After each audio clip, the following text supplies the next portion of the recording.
안녕하세요 여러분, 세상 들어보기입니다. 오늘은 23년 12월 24일이고 일요일입니다.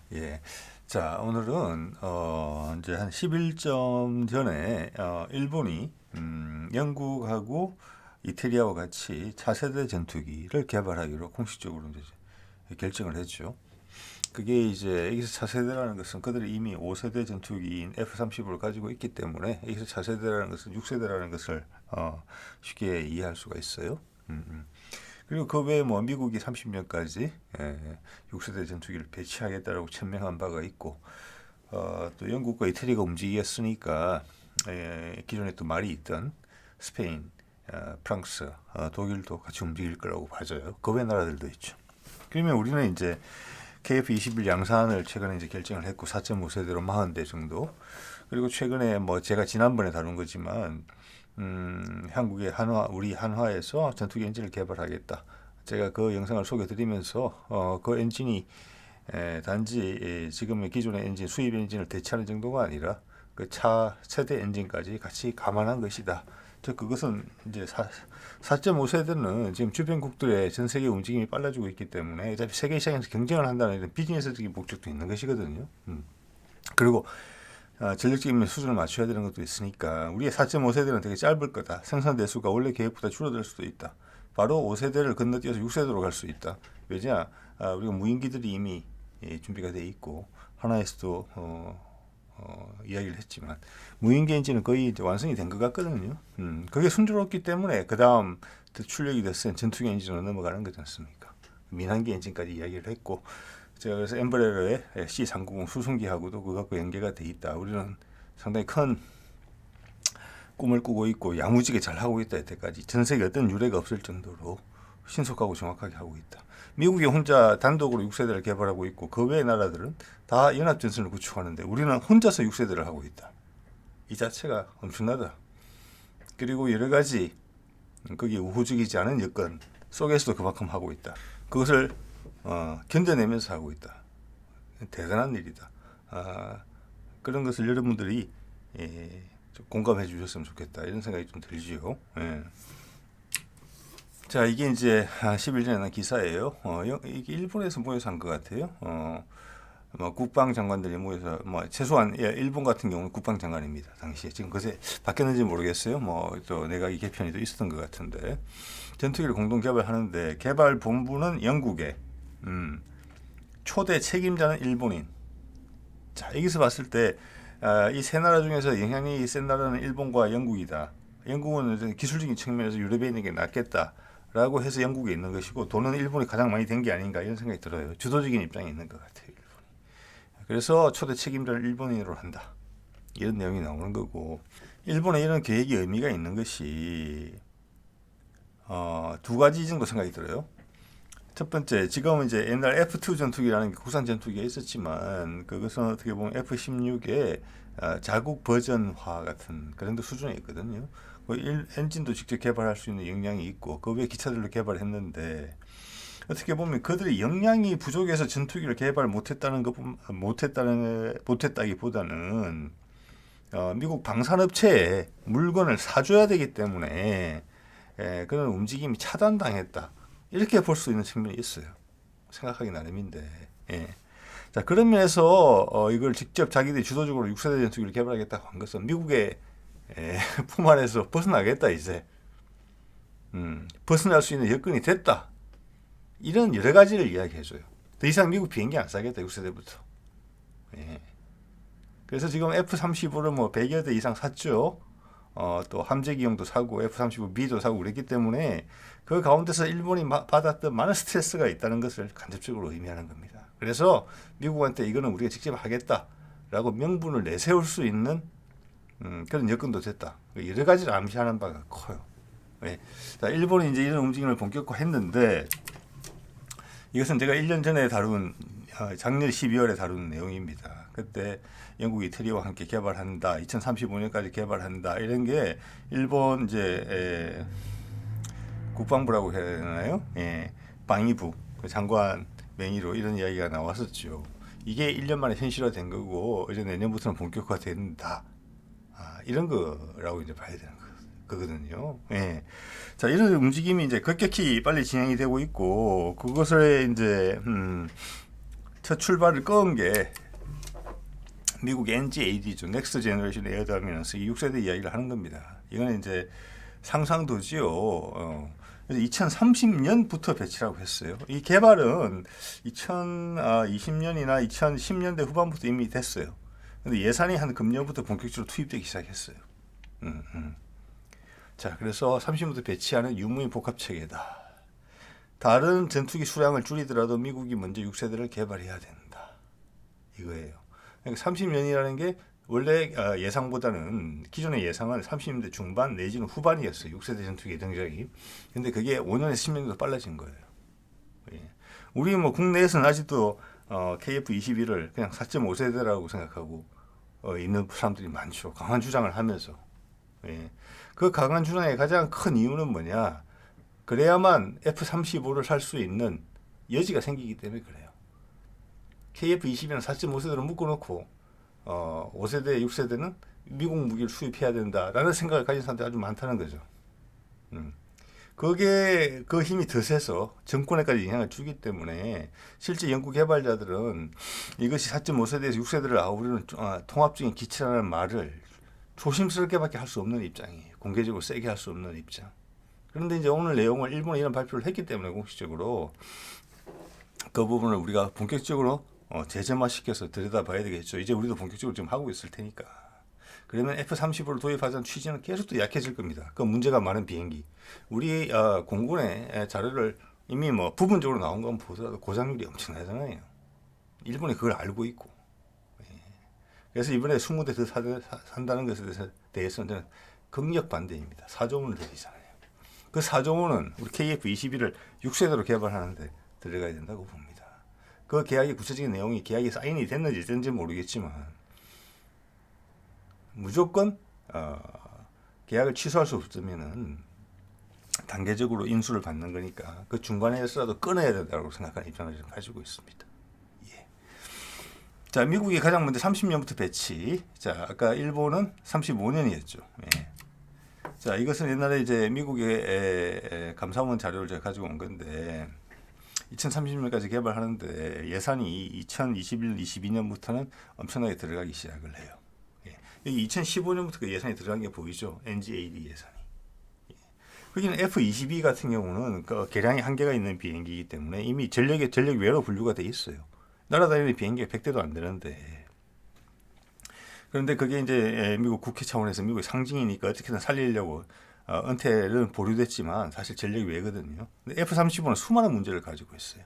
이제 본격적으로 대량 생산에 오케이도 못 받았잖아요. 외국에만 자꾸 팔려고 하는 거죠. 그 일환으로 우리가 그 중국대를 아는 거잖아요. 물론 일본은 더 안 왔지만. 그래서 미국 공군의 입장은 NGAD 개발에 본격화돼야 되는데 F-35는 지금 주력 전투기를 쓸 수가 없는 입장이잖아요. 엔진부터 다 뜯어 고쳐야 되니까. 그렇다고 해서 이게 뭐 호환성이 있어서 6세대까지 커버할 수 있는 비행기냐? 그거 아니거든요. 그러니까 뜨거운 감자고 여기 들어가는 돈을 계속 줄이려고 하는 거예요. 줄이면서 왜 예산을 한없이 끌어다 쓸 수는 없으니까 그 돈을 NGAD에 넣겠다. 그래서 기존의 비행기를 계속 은퇴시키는 거예요. 유지비만 많이 드는 거. 그런 비행기들을. 그 A-10 들어가 있죠. 자, 그래서 그 지금 가운데 미국 공군의 핵심 전력을 담당해 주는 것은 뭐냐면은 F-15의 개량형이에요. 그거하고 F-16이에요. 예. 그런데 그게 2030년대 전장에서는 유효하겠느냐? 중국과 러시아의 5세대, 6세대 전투기랑 붙어서 이길 수 있느냐? 아니라고 미국 공군이 판단한다는 거예요. 예. 그래서 여기는 암묵적으로 지금 2030년까지 F-35가 대량 생산, 성능 검정, 오케이를 못 받을 가능성이 낮아요, 지금. 그렇기 때문에 미국은 가급적 적게 사면서 나머지 돈을 전부 다 거기에 투입하려고 하는 거예요. 자, 이러면은 이제 독일, 프랑스, 스페인도 발걸음이 빨라지겠죠. 이게 이제 이미 나와 있는 상상도예요. FCAS라고 하는 거를. 자, 그래서 2022년 6월 정도에 2022년에 많이 결정을 했어요. 그때 미국이 이 결정을 이제 공표를 했기 때문에 결정을 하고 본격적으로 움직이기 시작한 거죠. 그래서 일단은 이걸 봤을 때 향후 요즘 뭐 이제 제가 정치논평에서도 단극화 사이에서 단극화 세계 구도에서 다극화 세계 구도로 바뀐다 이런 말씀을 드리고 있는데 일단 미국 입장에서는 일본이라는 큰 수요자가 이미 없어진 상황이에요. 우리도 없어지게 되겠죠. KF-22를 이제 5세대, 6세대로 개발하게 되면 자, 그래서 이런 국방 산업 분야에서도 다극화가 여실히 드러난다. 즉 그 말은 여태까지 손짓고 헤엄치기식으로 기종 하나 개발해서 전 세계 우방국한테 다 팔아 먹을 수 있었던 미국의 방산업체는 장기적으로 상당히 위축될 것이다. 근데 그들은 되게 넉넉한 살림살이 익숙해져 있어요. 지금 고가의 무기, 뭐 개발 계획이 계속 연기돼도 무방한. 근데 이제는 본격적으로 아주 빡빡한 경쟁 체제에 들어간다. 가격까지 포함해서 성능은 당연한 것이고 장기적인 전망이 좋지 않다. 이렇게 볼 수 있을 것 같아요. 영국도 빠져나가는 거잖아요. 여기서 지금. 네.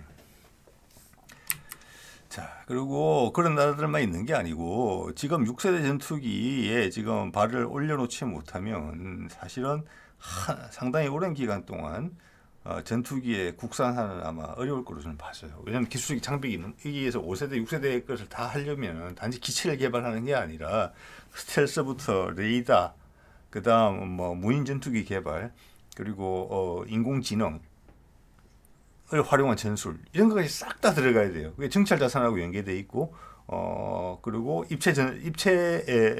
입체전에서 실시간 통신, 커뮤니케이션 이런 거가 다 포함되는 종합적인 움직임이거든요. 이게 6세대 전술을 개발한다는 게 심지어는 인공위성까지. 자, 여기서 낙오가 되면은 이거를 단기간에 따라잡을 수가 없다는 거예요. 단지 전투기만 개발한다가 아니기 때문에 그걸 세상이 다 알고 있다는 것을 이야기해 주는 거예요. 미국 눈치도 안 본다. 내가 해야 된다. 이게 낙오되면은 미래 기술에 있어서 단지 전투기뿐만이 아니라 많은 기술에서 우리가 남의 걸 다 사줘야 되는 수밖에 없다는 거니까. 또는 누구나 노력하면은 이제 항공기 하나 만드는 거 정도는 그렇게 어렵지 않다. 누구나 게임에 발을 들여놓을 수가 있다. 이런 것을 반증하기도 해요. 기술의 평준화라는 부분을 이야기할 수 있어요.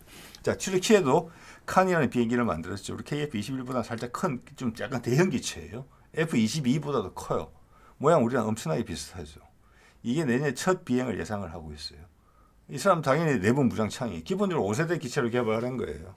우리는 이런 똑같은 유형의 비행기를 놓고 많은 군사 전문가나 매니아들이 4.5세대임을 억지로 강변하고 있는 상황에서 자, 튀르키예는 이 키질레마라는 비행기도 이미 하늘을 띄었죠. 오른쪽에 빨간 동그라미입니다. 무인기입니다. 지금 F-16과 같이 나르고 있지만 지금은 왜냐 그들의 칸이 하늘 나를 수가 없기 때문에 내년부터 같이 날겠죠. 성공적으로 개발이 이제 진행이 되면은 여기 뭐라고 되어 있느냐? 칸을 복자기로 개발할 거다. 왜 이렇게 복자기를 개발해? 복자기라는 것은 조종석이 2개짜리라는 것을 말씀드리는 겁니다. 그죠?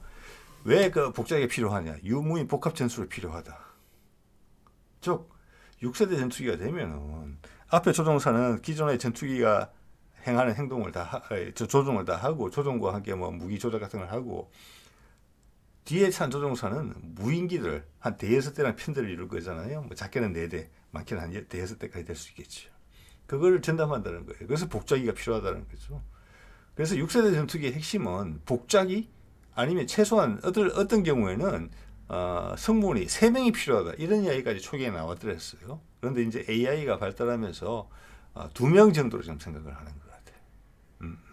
자, 그래서 일본이 영국, 이태리와 함께 4세대 전투기를 개발한다는 것은 당연히 6세대 전투기 이런 걸 개발한다는 거예요. 즉 그것은 전투기 플러스 무인기들이 같이 개발된다는 겁니다. 자, 우리도 이런 이야기를 계속 해왔는데 이번 정부 들어와서 이런 이야기가 겉으로 드러나질 않았어요. 아예 묻혔죠. 그것은 뭐냐, 2가지가 있다고 봐요. 하나는 미국 군산 복합체가 자기들이 빨대를 꽂을 때가 하나 없어지는 거, 이걸 두려워해서 우리한테 압박을 넣는다고 밖에 볼 수 없어요. KF-21의 개발에 대해서도 미국이 탐탁지 않죠. 잠재적인 경쟁력가 생기는데. 그런데 우리가 다른 무기 개발하는 것에 영향을 받고 또 KF-21이 아무 문제 없이 최소한 겉으로는 스케줄보다 앞당겨서 개발되고 있는 걸 봤을 때 5세대, 6세대도 그 정도 급이 될 거다. 경쟁자가 등장하는 게 싫죠. 압박을 가하는 부분이 있고, 두 번째는 아직도 많은 국내 여론 중에서 군사 전문가를 포함해서 미국의 무기는 세계에서 최고로 좋고 우리가 감히 미국 무기에 버금가는 무기를 개발할 수 없다. 이렇게 생각하는 부류가 있어요. 사실일 리가 없다는 거죠. 예, 자, 그렇게 혹시 생각하시는 분들이 이 영상을 보신다면은 그런 터부라고 할 수도 있겠죠. 예, 우리는 할 수 없다. 우리는 항상 이류다. 예, 우리는 항상 힘 있는 자, 능력 있는 자, 기술 좋은 자의 도움을 받아야 된다. 그것이 우리와 미국과의 관계를 설정하는 기본 틀이다. 이렇게 생각하시는 분이 많으실 거예요. 그것이 한번 깨지는 계기가 되기를 바랍니다. 2021년 아덱스 부스에도 감히 이런 이야기를 했어요. KF-21이 전 무인기랑 같이 날아다니는 사진을 보면서 6세대 전투기 개발, 유무인 복합. 예. 우리 무인기 개발하고 있는 건 다 아시죠? KF-22랑 같이 비행하는 장면도 컴퓨터 그래픽을 통해서 많이들 보여줬단 말이에요. 그게 6세대지, 그거 뭡니까? 그리고 우리 국방 관련 저기 ADD를 위시한 국방 관련 연구소에서 여러 가지 이야기를 다 했잖아요. 우리 무인기를 잡을 수 있는 레이더 기술을 확보했다. 스텔스기를 잡을 수 있는. 그리고 단지 비행뿐만이 아니라 전술적 운용이 가능한 무인기용 AI 소프트웨어를 개발 완료했다. 스텔스 소재도 국산화했다. 거의 선진국 수준이다. 우리 국방과학 연구자들 그렇게 이야기할 때는 되게 보수적으로 이야기하는 겁니다. 그보다 낫다는 거죠. 기존 F-35처럼 자주 도료를 발라줘야 되는 이런 것을 극복한 소재로 저는 봐시거든요. 이야기해보면 느껴집니다.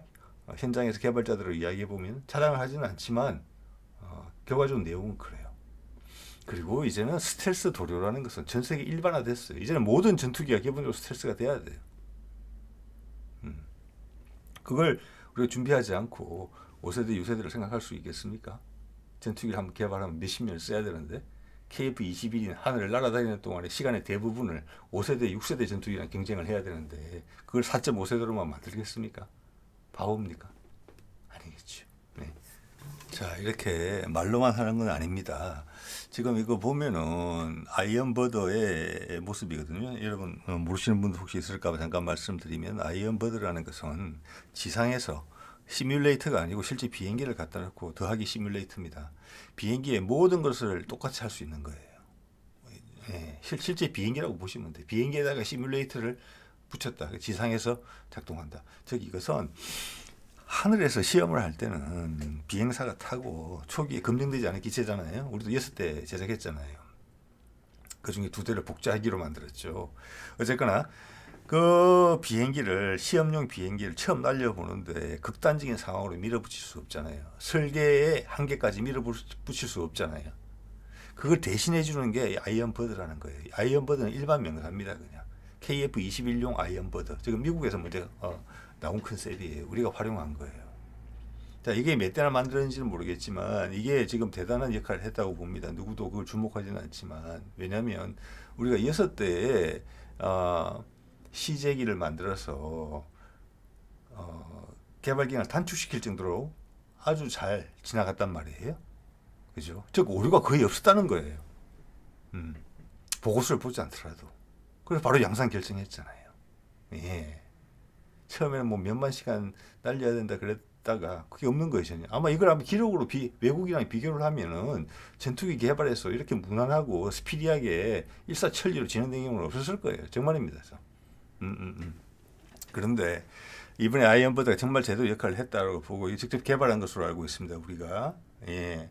이 아이언버드를 몇 대를 만드는지는 모르겠어요. 이거 지금 제작하는 과정에 보세요. 복자기가 있잖아요. 그만큼 복자기가 중요하다는 거예요. 복자기가.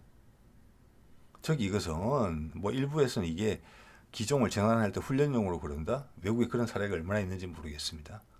단자형 전투기인데 기종 전환을 위해서 이 비행기를 타는데 수월하게 하기 위해서 복자기를 일부러 만들어 가지고 돈 들여서 설계도 덤으로 해서 그렇게 하는 경우가 있는지 저는 없다고 봅니다. 그래서 그거는 근데 그런 게 통용되는 부분이 있어요. 우리나라의 일부. 예. 건물이라고 봐야 되겠죠. 예. 자, 그래서 아이언버드가 이번에 큰 역할을 했다. 큰 자신감을 가졌을 거라고 봅니다. 그렇기 때문에 시험이 일사천리로 잘 된 거예요. 미리 다 걸렸다는 거예요. 그만큼 많은 준비를 했다는 것을 의미한다고 저는 봅니다. 우리나라 항공기 개발 기술은 지금 정점에 올라가 있다. 이런 말씀 드릴 수 있을 것 같고, 또 이것은 그 아이언버드의 화면이 홍보 영상에 찍힌 거예요. 예, 이거는 지금 만들 때부터 차세대 지금 이미 6세대 개발에 들어갔을 거라고 보거든요. 우리가 노리는 시장도 2030년대 중반 내지는 초반을 생각하고 있다고도 봐요. 예, 우리 지금 기동 헬기 개발하는 것도 보면 미국하고 출시 시점을 비슷하게 보고 있거든요. 세계 시장에서 바로 경쟁하겠다는 거예요. 항공사를 놓칠 수 없다는 겁니다. 예, 그래, 전차 개발하는 거, 또 K9 자주포 거래하는 거, 이런 거 보십시오. 함정 개발하는 거, 이제는 트렌드를 앞서가요. 근데 항공기만 넣는다? 저는 그렇게 보기 어렵다고 보거든요. 준비는 2010년대 초반부터 했잖아요. 어떻게 보면 제일 준비 많이 한 거예요, 이게. 그래서 이 아이언버드 소프트웨어도 보면은 KF-21 계기반인데 내부 무장창이 나오잖아요. 중거리 미사일 6발 들어가는 걸로 되어 있잖아요. 지금 이게. 그래서 이건 뭐 예전에 몇 번 드린 말씀이 있으니까 참고하시면 될 것 같고요. 예. 자, 이런 것들이 소프트웨어도 이미 6세대를 감안하고 되어 있는 것이다. 이게 보여지지 않는 것은 전투기하고 같이 어떻게 운용하는지 그런 데 대한 화면이 보여줬으면 그건 정말 기밀이겠죠. 이거는 여러분 내가 말은 못하는데 여러분 눈치채 주세요. 이렇게 보여준 거라고 생각을 합니다. 이 정도 기체에 중거리 공대공 미사일이 6발 들어가는 것은 상당히 많이 들어간다고 봅니다. 여기 지금 단거리 공대공 미사일은 어떻게 들어가는지는 지금 안 나와 있어요, 현재까지는. 자, 이건 뭐 기본적으로 이거는 5세대라는 것이고, 아까 복잡하게 보셨지만 6세대라는 것을 의미하는 것이고, 예. 자, 여기서 이제 우리가 하나 염두에 둬야 될 게 6세대 전투기의 특징이 뭐냐 그러면, 예. 가장 기본적인 것은 MUMT죠. 소위 유무인 복합 전투 체계죠. 예, 그게 가장 핵심이고. 우리는 지금 무인 전투기 개발했잖아요. 이 두 가지 있죠. 작년에 DX 코리아에서 딱 나왔잖아요. 그거 엔진도 지금 한화에서 이야기하죠. 개발된 것 같다고. 5,500에서 애프터버너 하면 8,000에서 9,000 정도 나가는 거. 그리고 전투기 엔진 개발한다. 그거는 일단은 KF-21용 지금 수입 엔진, F414 엔진을 대체하는 엔진을 만들겠죠. 출력 조금 높여서. 자, 그 F414 엔진, F50에 들어가는 것은 F404 엔진이에요. 똑같아요. 외형은. 크기가 똑같아요. 즉 기체의 개조 없이 넣었다 뺐다 할 수 있다는 거예요. 414가 출력이 높죠. 그래서 지금 1차적으로 우리가 개발하려고 하는 엔진은 그 414를 대체할 수 있는 엔진 출력을 살짝 높여서 저는 그렇게 예상을 합니다. 그렇게 되면 그 엔진이 KF-21에는 2개가 들어가죠. FA-50에는 1개가 들어갑니다. 그 엔진까지 바꿀 가능성이 커요. 자, 그렇게 보고 그럼 그게 다냐? 5세대 정도까지는 그럴 수 있겠지만 6세대가 되면은 아마 뒤에 F-22나 러시아의 전투기들이 하는 거 기동을 할 수 있게 노즐이 이렇게 움직이는 그게 들어갈 것 같고, 엔진도 지금 6세대가 되려면 기본적으로 전세가 이미 경쟁에 들어가 있다고 봐야 됩니다. 복합 엔진이 들어가야 될 것 같아요.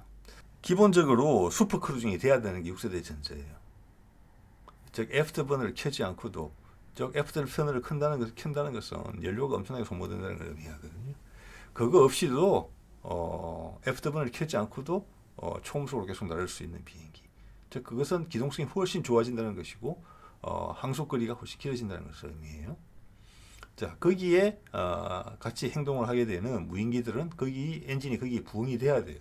그래서 이건 패키지로 같이 개발이 돼야 돼요. 같은 목표를 가지고 스펙이 비슷해야 돼요. 그러니까 당연히 이제 무인기들은 등치가 작으니까 출력이 떨어져도 되겠죠. 자, 그래서 이게 기본 6세대의 기본 요소 중에 하나인데 우리도 이걸 하고 있다는 거잖아요. 24년부터 32년 사이에 터보 램제트용 초음속 터보 엔진 개발 기술이에요. 마하 한 1 이런 데까지는 터보제트 기존의 엔진, 그리고 마하 1 이상은 램제트를 활용해서 한다.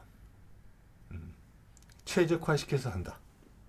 자, 이래 되면 엔진의 단가도 떨어져요. 그 열에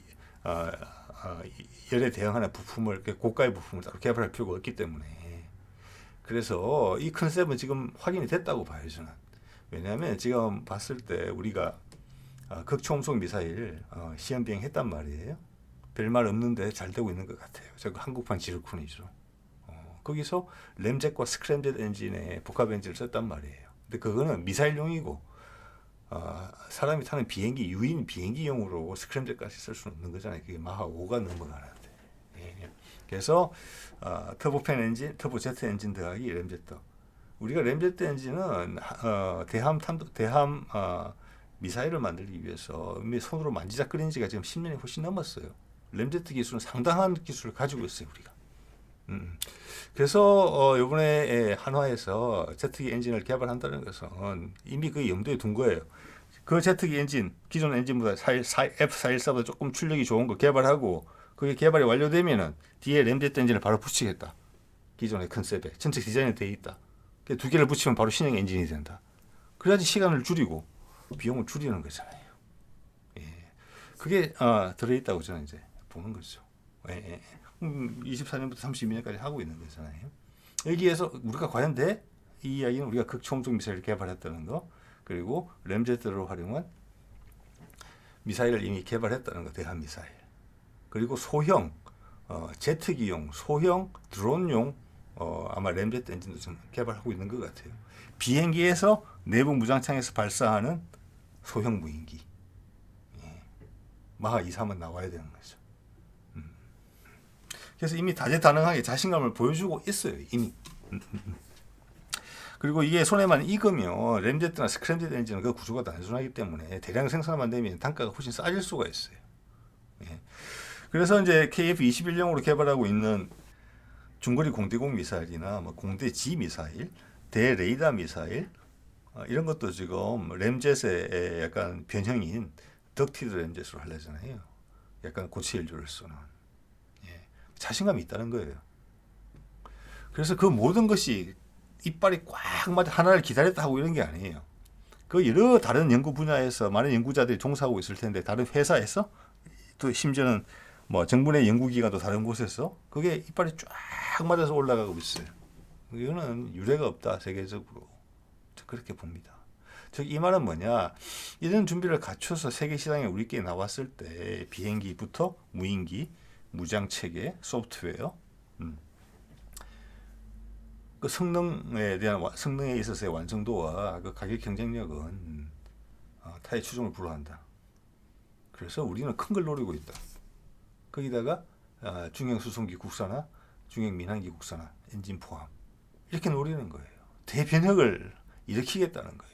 그렇기 때문에 윤석열 정부에서 이것을 막지 못하는 거예요. 이것을 지워버리지 못하는 거예요. 이걸 지워버려야 된다고 생각하는 많은 압력을 넣는 세력들이 있거든요. 지금 외국을 그냥 사면 되지. 미국 입장에서 보면 수십 년간 꽂아놓은 빨대가 통째로 빨려 나가는 것뿐만 아니라 더해서 자기들의 본진을 잡아먹을, 그게 그 사람들이 모르겠습니까? 이걸 견뎌낸다는 게 쉽지 않다는 거예요. 그래서 견뎌내고 있잖아요. 자, 이것은 뭐 사진으로 구할 수 있는 게 이거라서 하나의 사례로서 보여드립니다. 미국의 어떤 조그만 회사에서 개발하는 거죠. 램젯 복합 사이클 엔진입니다. 앞에는 그냥 터보제트예요. 앞에는 터보제트고 뒤에 램제트 엔진을 붙이는 형태로 되어 있어요. 램제트 엔진은 구조가 되게 단순합니다.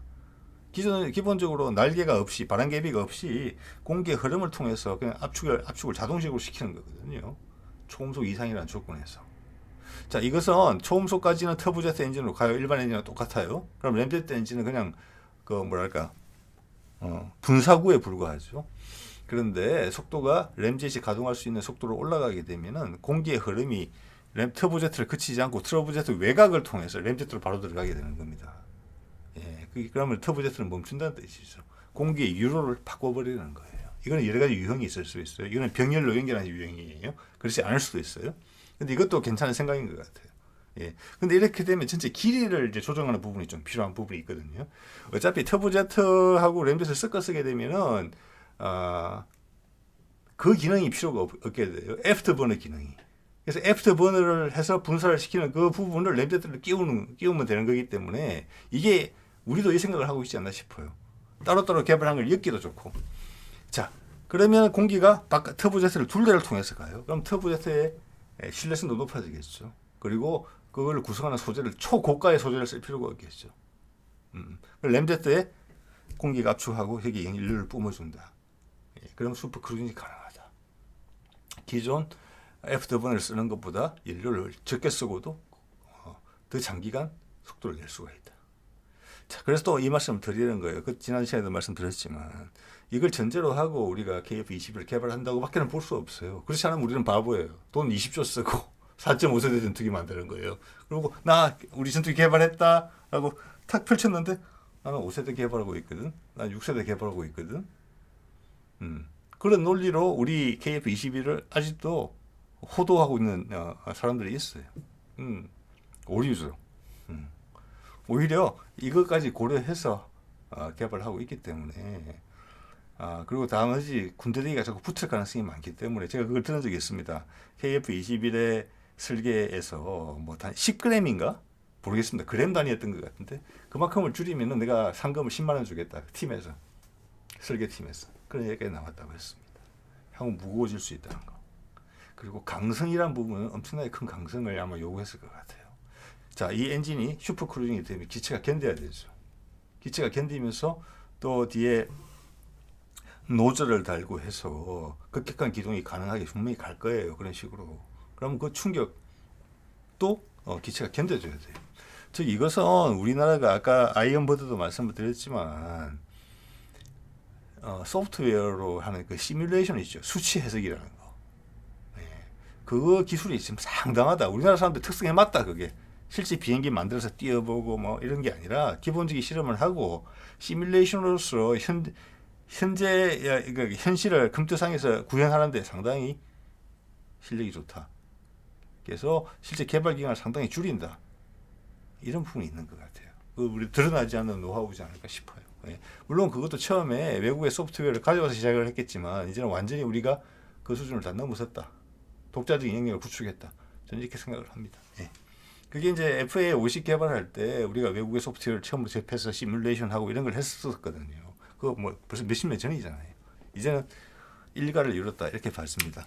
그리고 이거 정광순 단장이라고 지금도 가끔 좋은 말씀 하시더라고요. 제 제목만 가끔 보는데 유튜브 AI가 알고리즘이 띄워서 내용은 보지 않습니다만은 이분이 2014년에 우리 본격적으로 시작을 했고 가장 큰 게 뭐냐 확장성이다. 예, 저는 그때 이 말 듣고 확신했습니다. 4.5세대, 5세대, 6세대 생각하고 있구나. 앞으로 이렇게 흘러가겠구나. 그 과정에서 지금 6세대가 좀 빨라졌어요. 30대 중반이나 후반을 생각했는데 지금 5년에서 10년 정도 앞당겨졌단 말이에요. 그래서 거기에 대응을 할 거다. 우리의 4.5세대는 되게 짧을 거다. 대수도 적을 거고. 지금 이미 6세대 개발에 들어갔다. 이렇게 봅니다. 예. 지속적인 성능 개량이 돼야 된다. 확장성을 고려해서 만들어진 기체다. 이겁니다. 예. 지금 F-22, F-35 어렵다는 게 그 무기 체계는 그 자체의 유일한 존재예요. 우주에서. 내가 수명이 끝나는 동안 나의 맞설 적이 나올 가능성이 전혀 없다는 것을 전제로 하고 설계된 오만의 산물이거든요. 그러니까 그걸 개량을 못하는 거예요. 그러니까 좀 새로운 기종을 개발해야 되고 업체에서 우는 소리를 하니까 이걸 뜨거운 감자가 돼서 뱉지도 못하고 돈은 딴 데 쓸 때도 많은데 사지도 못하고 동맹국들한테 압박 넣는 거 아니에요. 울며 겨자 먹기로. 예. 자, 이런 부분이 있죠.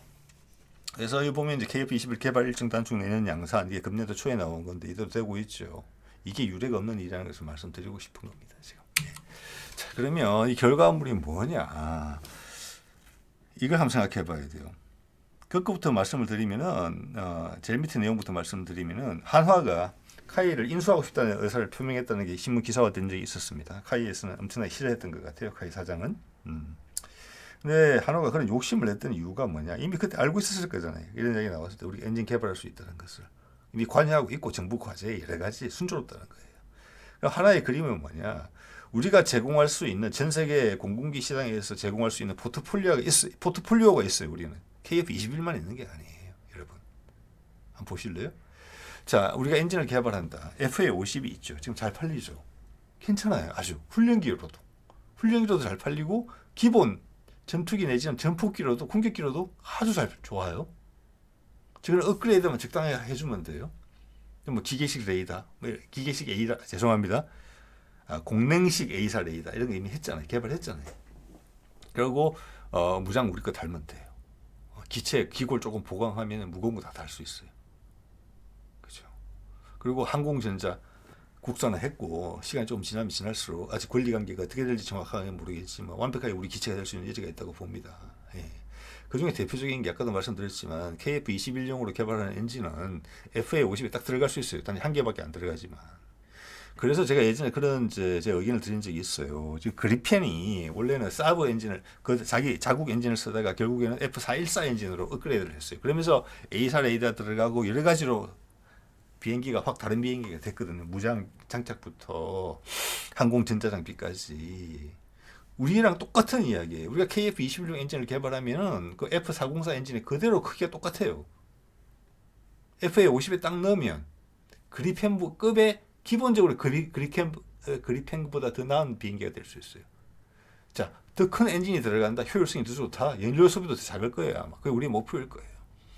자, 그렇게 되면은 전기도 빵빵하게 생산해요. 그러면 지금처럼 공냉식 A사가 아니라 순행식 A사 고급형 넣을 수 있어요. 전기만 빵빵하게 나오면. 그러면 FA50은 다른 비행이 되는 겁니다. 그러면 FA50만 하더라도 세 가지를 팔 수 있는 거예요. 기본 훈련기, 기본 전투기, 기존 엔진, 그리고 고급 버전, 새 엔진, A사 레이더, 순행식. 자, 이미 기체의 감가상각은 다 빠진 거잖아요. 오래됐으니까. 국산품이고 기본적으로는. 예, 그리고 미국의 기술이 들어왔던 항전 장비나 엔진 이런 부분들이 좀 더 교체될 수 있어요. 뭐 당연히 이스라엘제로 시작했던 기계식 레이더는 지금의 공냉식 A사를 거쳐서 순행식 A사로 가겠죠. 우리 무장들 다 달겠죠. 왜? 우리 무장 KF-21용으로 개발하고 있으니까. 예. 그러면 가격 경쟁력부터 성능까지 비할 데가 없는 거죠. 그리고 지금 특히나 단극화 사회에서 다극화 사회로 가기 때문에 분쟁의 가능성이 높아지고 있고 이미 분쟁이 많이 생기잖아요. 기존에 있던 힘, 억지로 얽혀져 있던 힘 때문에. 근데 그 힘이 사라지자 그들이 분쟁으로 이제 화하고 있잖아요. 미얀마, 중동, 사실 우크라이나도 큰 관점에서는 그래요. 네. 분쟁의 예제가 많아져요. 소규모 분쟁에. 그래서 무장을 필요해요. 이제 당신 믿고 내가 좀 지켜주세요. 이런 게 아니라는 거죠. 그 일본도 자기가 직접 개발한다는 거잖아요. 한 번으로 어찌 될지 한번 생각해 보세요. 자, 그리고 KF-21도 보면은 지금 4.5세대 기본형이 있고 국산 엔진 들어간 형이 있고 거기다가 아마 5세대 버전이 있을 거고 복합 엔진 버전이 있을 거고 그럼 6세대고 이렇게 될 거란 말이에요. 그럼 4.5세대, 5세대, 6세대 기체를 수요자의 필요에 따라서 다 제공해 줄 수 있어요. 거기다 무장 전부 다 우리 거로 다 가는 거죠. 레이더 6세대를 원한다면 무인기까지 운용 전술까지 심지어 우리 함상형까지 개발할 거잖아요. 예. 그럼 이런 포트폴리오를 제공할 수 있는 나라가 어디 있느냐? 미국 이만큼 제공할 수 있느냐? 우리만큼 수준으로 못한다고 봅니다. 훈련이나 저런 쪽에서는. 그들이 제공할 수 있는 4.5세대는 F-16밖에 없어요. 물론 추가로 하나 개발하고 있는 게 있다고는 하지만 F-35 이미 아는 나라에서는 다 알고 안 사는 비행기잖아요. 이런 포트폴리오를 한꺼번에 제공해 줄 수 있는 나라가 없어요. 네. 참, 이런 겁니다. 자, 그리고 이제 그 복자기도 보면은 지금 우리가 시제기를 6대를 이제 제작을 했는데 2대가 복자기예요. 복자기 비중이 그만큼 높다는 겁니다. 즉, 이미 누구도 설명해 주지 않지만 6세대를 진작에 고민하면서 이미 테스트 다 기본적으로 했다고 봐야 돼요. 무인기들 다 준비되고 있잖아요. 엔진 다 됐잖아요. 그리고 그 단자기 4대 중에서도 한 대는 뭐 제가 본 바로는 파트너인 현재 뭐 공개가 어떤지는 모르겠습니다. 인도네시아용이라고 해요. 그러면은 우리용으로는 단자기 3대, 복자기 2대예요. 복자기 비중이 거의 50%에 가까워지 40%잖아요. 자, 6세대를 하는 거죠. 6세대. 이미 이제 시작됐고 있고 지금 잘 견뎌주고 계신 것 같아서 물론 이 예산을 유지하기 위해서 미국 무기를 사주기 위해서 어딘가 피눈물 나는 그 연구 프로그램들이 있다고 봅니다. 그렇지만 큰 틀은 변하지 않았다. 예? 이런 악재를 만났음에도 불구하고 이 정도 버티는 것은 괜찮은 거다. 그 억울한 것을 직접 몸으로 경험하신 분들과 연구팀들은 조금만 참으면 다시 돌이켜줄 수 있다.